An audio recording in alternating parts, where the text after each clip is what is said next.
It's your boy Thorough with the My Dogs podcast, and I have one of the Cleveland Browns greats, Bernie Kosar right here. Should be in the Hall of Fame, one of my best quarterbacks ever.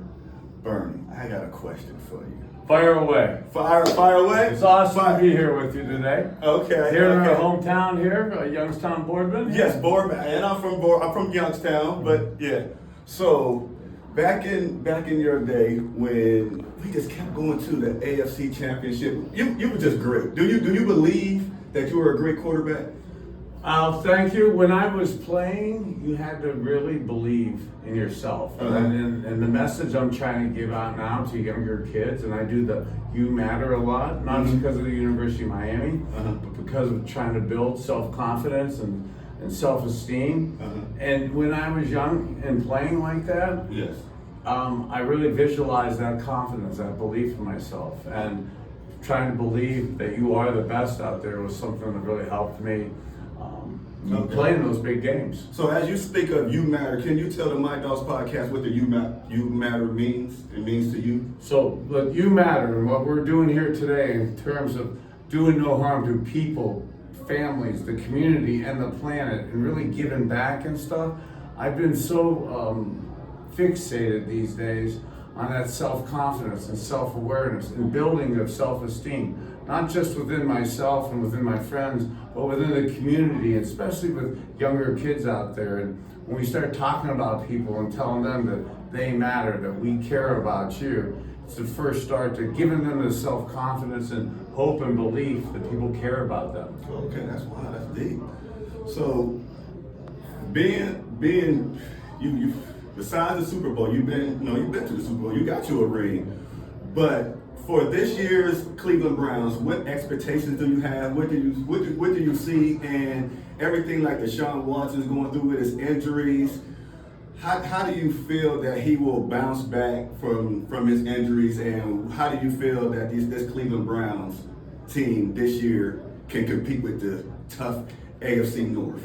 So I'm absolutely optimistic, but I do want to always try to be positive like that. As I look at your good-looking hat with number 4 on it, you know, this team is a talented team, and I love what we did last year. I love how we progressed and went to the playoffs. And I actually think we're better this year. And Deshaun, I believe, as much as I love how we played with 5 quarterbacks last year, Deshaun Watson and that passion that he showed in his rehab this offseason, I believe he's going to correlate into the team having even a better year. And unfortunately, so many teams in our division and our conference are also better. So the Cleveland Browns, we are better than last year. We had a special year last year. So how we stay healthy, how we compete early, I believe is a big factor in that. But we have as good a chance as anybody to come out the other side and be playing in February. And I still, and as you asked that, and as we're answering, I really think about what the great, my first coach, Marty Schottenheimer, said in Cleveland. And we always had Super Bowl aspirations, and unfortunately we fell short in some of those AFC championship games.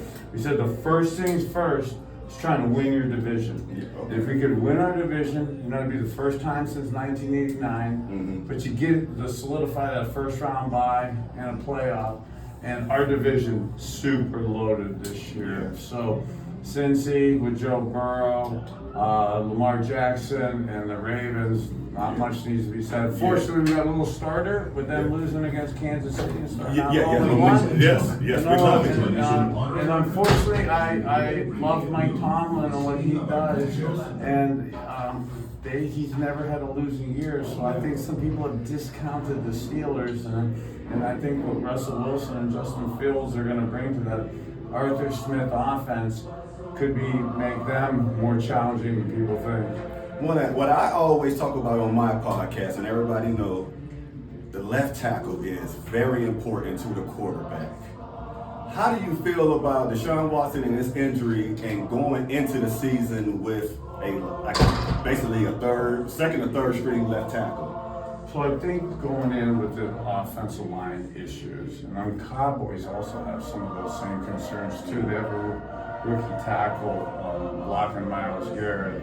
And I'm not sure if this is sacrilegious to be answering it during the national anthem. I'm So sorry. we should maybe take a little respectful pause, because we are here today in support of our veterans too, and that's something with the You Matter a lot that I've gone through with my health and wellness and medication issues, with anxiety. So many of our combat vets come back with the PTSD, and I've been honored to be able to help them with some of the issues that I've been having. So God bless you.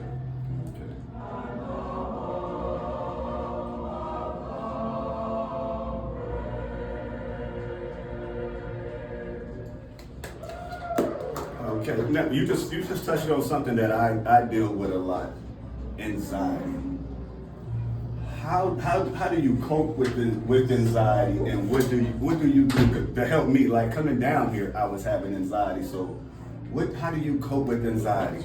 So first, it's even what I said, what you just had said, admitted it to yourself, and admitted to me, and admitted it to your followers and listeners that are following and listening. Hats off to you, because when we were growing up, a man here was challenging to admit your emotions, to admit your frailties, to admit your anxieties.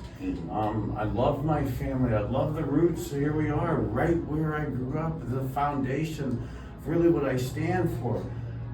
But so much was told us as younger boys: don't cry, men don't cry, you don't have anxiety, suck it up, deal with it. Yep. And we can't sometimes, and sometimes within ourselves, and that almost spreads its wings to, unfortunately, the people around us. So one of the things is to be able first to start with being able to be open and admit with it. And then I've really become honest with myself and realizing I don't have to have and know all the answers. Then I coupled with food is our medicine, and there's some things that I do diet-wise that's massively helped me in terms of my cognitive health, to have the connectivity between the stomach and the brain.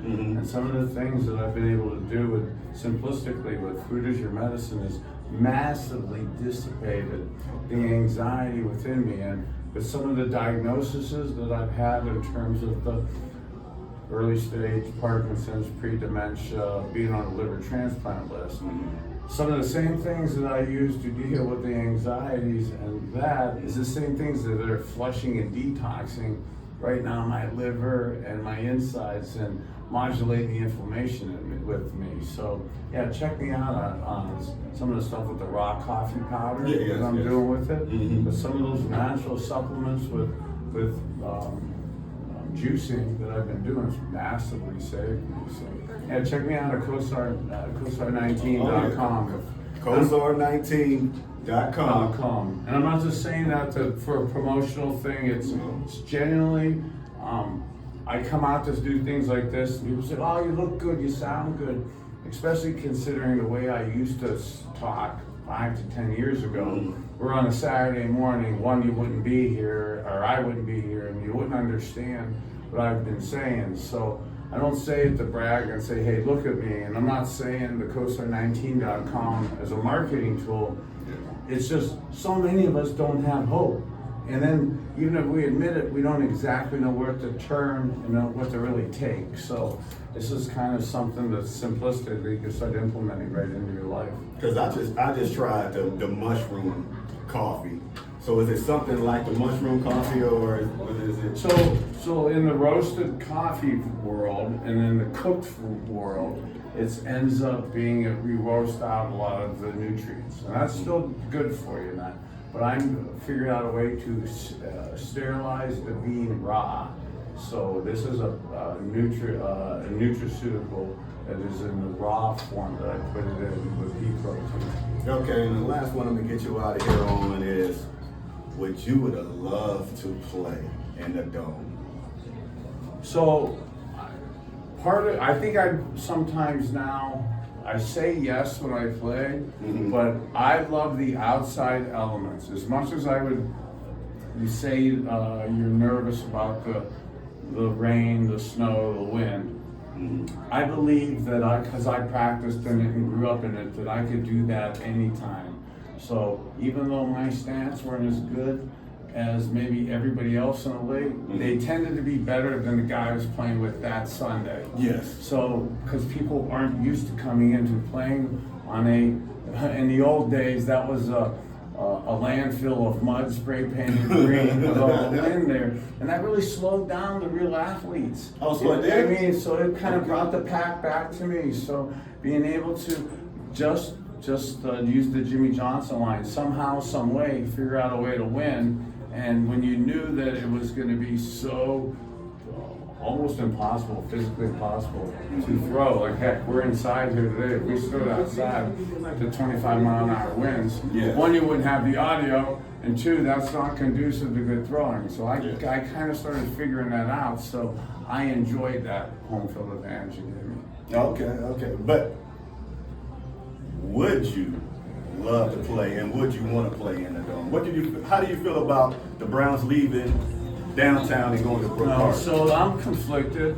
As a boy growing up in Youngstown, Ohio, and playing in the stadium, and then for young kids out there, wear a mouthpiece, but I don't wear a mouthpiece back then, so parts of my body are on the field in that landfill. Here's the teeth that got knocked out there, a couple I think are still there. So the memories and the old school of that field absolutely has me emotionally torn there as an old school guy who doesn't really embrace change all the time. So I do love, that part of it.